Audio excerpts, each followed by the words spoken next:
Достар, каналға қош келдіңіздер. Бүгін біз қартаюға қарсы коллаген маскасын жасаймыз. Ол үшін бізге бір картоп керек. Картопты қабығынан аршып, бөліктерге бөлесіз. Картоп теріге қаттылық пен серпімділік береді. Достар, менің каналыма жазылыңыз. Мұнда сізге керекті рецепттер табатыныңызға сенімдімін. Картоп беттегі бөрткенің шығуын тоқтатады, теріңізді қалыпқа келтіре отыра ағартады және әжімдерді жояды.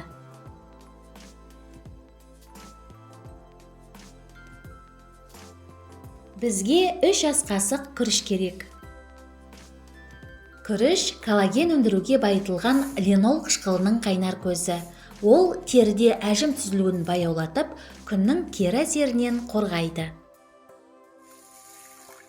Үстіне 500 мг су құямыз. Баяу отқа қойып, күріш пен картоп жұмсарғанша пісіріп аламыз.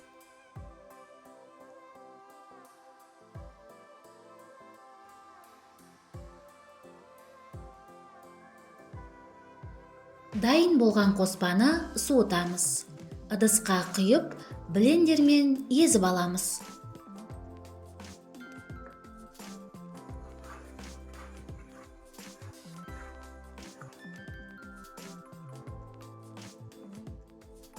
Достар, егер менің видеом ұнаса, менің каналыма жазылып, лайк басыңыз.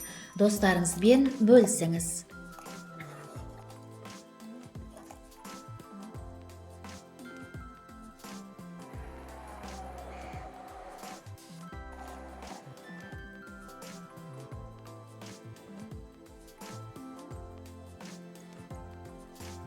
Маска тегіс болып шығуы үшін дәке арқылы сүзіп аламыз.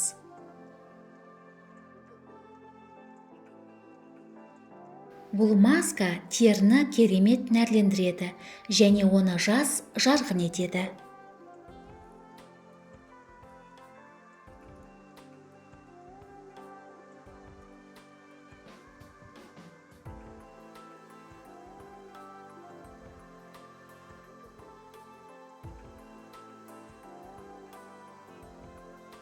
Бізге 1 шай қасық бал керек.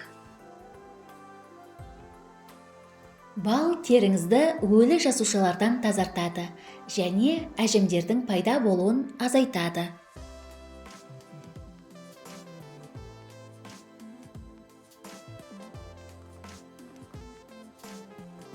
Бір шай қасық жүзім тұқымының майын қосамыз. Жүзім тұқымының майы терінің қаттылығы мен серпімділігін жақсартады және теріні тегістейді. Барлық ингредиенттерді жақсылап араластырасыз.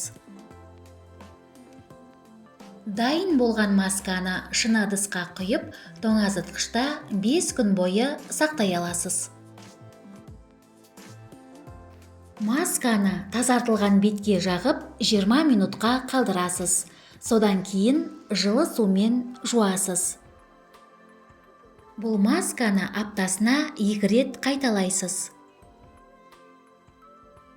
Сізге денсаулық, жастық және сұлулық тілеймін. Келесі кездескенше.